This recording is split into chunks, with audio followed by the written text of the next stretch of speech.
Interessante.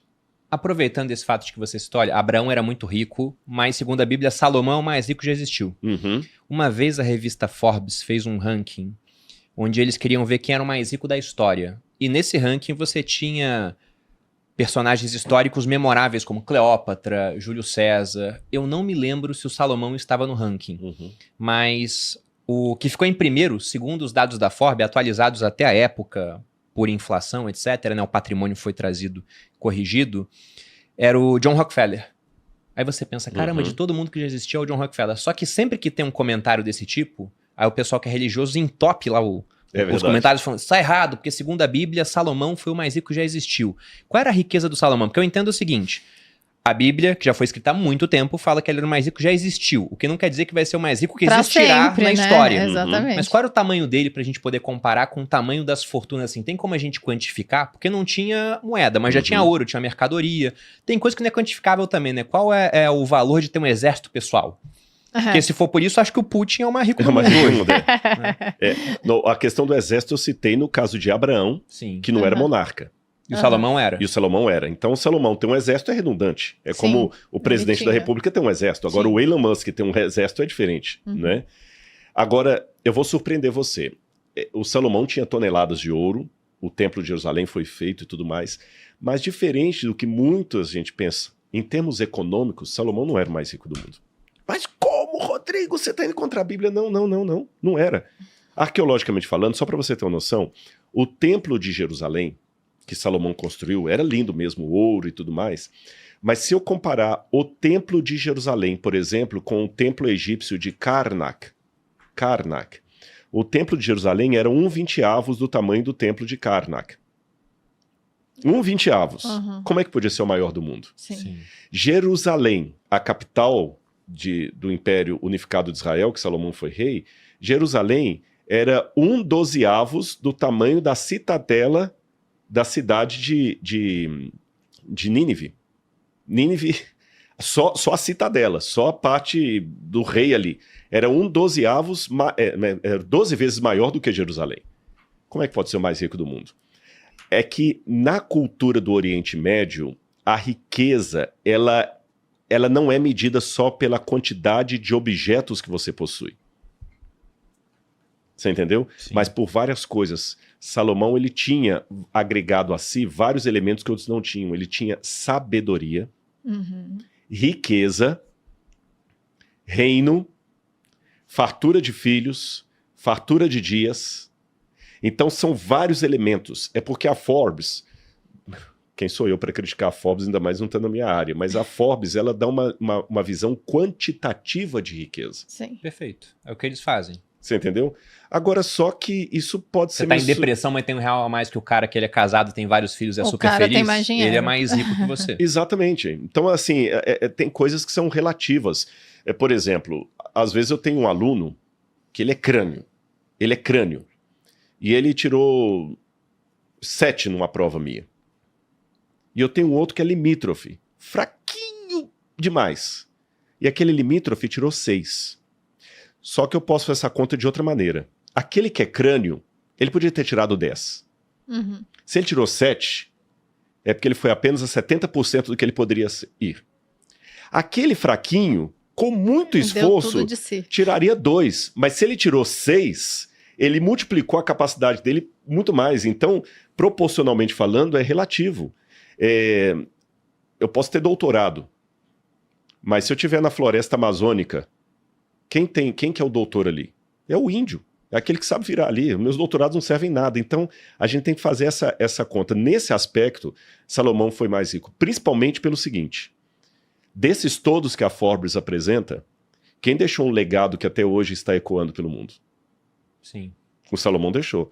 Quer um exemplo? Eu vou ler 2 passagens dele aqui para você. Provérbios capítulo 13, versículo 11. 2.900 anos de existência isso aqui, olha como é que é atual. A riqueza obtida com facilidade, essa diminui. Mas quem ajunta pelo trabalho, esse a vê aumentar.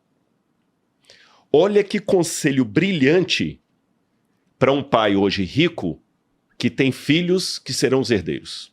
Sim. Se você dá a riqueza muito facilmente, ela vai ser dilapidada, provavelmente. Com certeza. E olha, o que a Bíblia falou, eu confirmo hoje, só pegar jogo da Loto. Pega os que ganharam Sim. na loteria e faça uma pesquisa sobre eles. A maior parte ficou Já pior ficou do que pior. antes. Não, 80% gasta todo o dinheiro que ganhou em até 5 anos. Exatamente. Isso não é dado só do Brasil, isso é mundo. Porque Então a não é pessoa- culturalmente, aqui o Brasil não tem educação, não sei o quê, não. É o cara da Inglaterra que ele ganha e em 5 anos ele gasta tudo e volta à condição que ele tinha anteriormente ou até pior. Por isso Porque que ele você acha vê. que o dinheiro não era pra ser dele, né? Que Exatamente. Ele gasta até voltar a ter o mesmo dinheiro que ele tinha. só tá pronto pra ou lidar com o menos. que ele sabe administrar. Quanto que ele sabe? É bem pouco. Então ele vai gastar tudo até que sobe só pouco. Uhum. Então, por exemplo, o pai tá com o filho aqui, olha, o que ajunta pelo trabalho esse vê aumentar. Então o pai, ao invés de morrer e dar tantos milhões para cada um, não, filho, você vai trabalhar já aqui. Você quer? É uma empresa da família, ou se não, eu vou te dar a sua parte em vida aqui, vou te ajudar a multiplicar esse dinheiro. Outra passagem aqui, Provérbios capítulo 21, verso 5. Diz assim: os planos de quem é esforçado conduzem à fartura, mas a pressa excessiva leva à pobreza. A pressa excessiva leva à pobreza. Quer dizer, a ganância é demais, né? Ganância Igual é hoje em demais. dia o pessoal tá aí na internet tentando ganhar dinheiro fácil. Exatamente, ele quer em 3 meses virar bilionário. Uhum. Olha que interessante como é que a Bíblia vai trazendo esse tipo de situação e vai mostrando como é que a riqueza ela tem que estar a meu favor e não eu a favor dela. É um princípio tremendo isso aqui. E Salomão vai com muitas outras coisas. Então, eu repito, Salomão, você pega os princípios dele, por isso que o Tiago ficou admirado, e só para o pessoal de casa entender, quando o Tiago foi ler Salomão, Tiago era ateu. Não era um cara crente que estava na escola dominical, escola sabatina, no catecismo da igreja. Eu falei, não, ele era ateu. Peraí, tem isso aqui que o Brunet falou com ele, vai lá e encontra. Ele falou, não é possível. Você sabe que o Max Gehlinger, lembra? Sim. Está sumido, nunca mais eu vi. Ele tinha sempre um horário na rádio que ele falava, né? E eu tenho um áudio, eu guardo esse áudio no meu computador até hoje, com muito carinho, porque o Max Gehlinger ele falava assim: eu vou dizer agora para os ouvintes algumas técnicas de investimento financeiro ele fala um nome qualquer lá, vou inventar o nome aqui, James Johnson. Eu já ouvi esse áudio. Já ouviu, né? Já. Ele fala, aí ele dá critérios, então é isso aí, gostaram? Só quero me desculpar com os rádio ouvintes, não existe nenhum J. Johnson, eu o inventei. Esses conselhos que eu dei para vocês, eu extraí de um livro sagrado, a Bíblia, escrito há mais de 2000 anos. Mas se eu falasse isso desde o início, talvez vocês não iam se interessar em ouvir. Então você vê a atualidade disso aqui. Tem muitas coisas fantásticas que você vai pegando aqui. Eclesiastes 5, vou ler mais uma passagem de Salomão aqui e a gente pode continuar para frente. Esse Eclesiastes 5, verso 10. Olha essa norma do dinheiro aqui.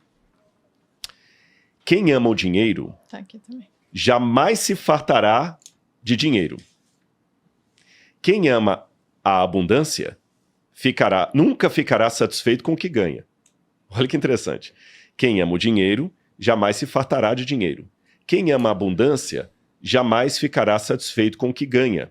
Isso também é vaidade. Vocês sabem que o Prêmio Nobel de Filosofia, de Economia, Daniel Kahneman. Faleceu há pouco tempo.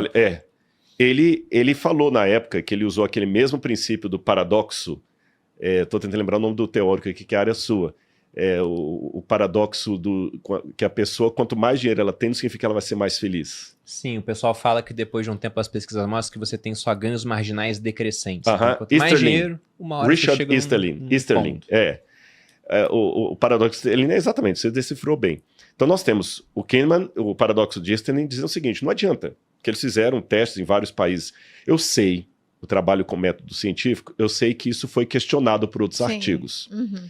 Outros artigos falaram, não, eles estavam errados, porque a gente viu que em países ricos e tal, mas agora, recentemente, já tem outro artigo já refutando o artigo que refutou o paradoxo. Dizendo que não, na verdade, o dinheiro tem um limite, mas o que dá o desconforto é quando não há igualdade de distribuição de renda. Talvez uma pintadinha até meio socialista aí, né? É verdade. Eu senti isso. De qualquer maneira, o que a gente pode ver pela Bíblia? Você tem que amar as pessoas. O dinheiro, a riqueza, a finança tem que ser um meio, não um fim. Por que a Bíblia fala que amar o dinheiro é pecado? Porque o dinheiro não é uma pessoa. O dinheiro tem que ser algo para me servir. não um Deus a quem eu sirvo. Uhum. E quem amar o dinheiro, ele nunca vai ficar satisfeito. Você que gosta de filosofia já deve ter lido Arthur Schopenhauer. Uhum. Já li aquele Como Vencer uma Discussão Sem Ter Razão, né? Tem esse, mas tem um outro dele aqui, vou tentar lembrar um nome aqui, que A Arte de Pensar, que ele dizia o seguinte: a vida é a constante oscilação entre a ânsia de ter e o tédio de possuir. A pessoa tem, mas se ela não estiver bem consigo mesma, não adianta, vai ser pior. Como é aquela outra frase, amor? Como são tristes as pessoas que com muito esforço conseguem algo. Ele questiona isso, ele parafraseando o que ele diz aqui, ele diz: como é triste a vida de alguém que com muito esforço conquista algo que com mais esforço ainda deverá possuir. Uhum. Ou seja, o John trabalha aqui comigo, ele tem o plano de comprar um carro novo. Ele tem um Palio, ele quer um Corolla. Aí ele vai, economiza pra caramba da renda dele, troca o Palio pelo Corolla. Vitória? Talvez, né? Porque agora o Corolla, o IPVA é mais alto, a manutenção é mais cara, o estacionamento, antes ele parava na rua, vai querer pagar agora um estacionamento coberto. Sem contar ele que vai ele não gastar mais consegue com seguro. usufruir aquilo porque ele tem medo de perder. Não digo nem o medo, ele pode até mais. usufruir, mas o ponto é, como ele vai ter mais gasto e a mesma renda, ele ficou mais pobre. Uhum. Ele tem um item mais caro, Eu mas ele tá fiz mais pobre. Não foi uma boa escolha, John. Se bem que é aquele negócio, né? Alguém também, pra gente não cair também na demonização do dinheiro, Sim. alguém falou o seguinte: dinheiro também deprime. Mas é melhor chorar dentro do BMW do que dentro do ônibus. Com certeza. Lotado. Melhor chorar em Paris do que, né? Melhor chorar em Paris do que no trabalhando metrô de São Paulo.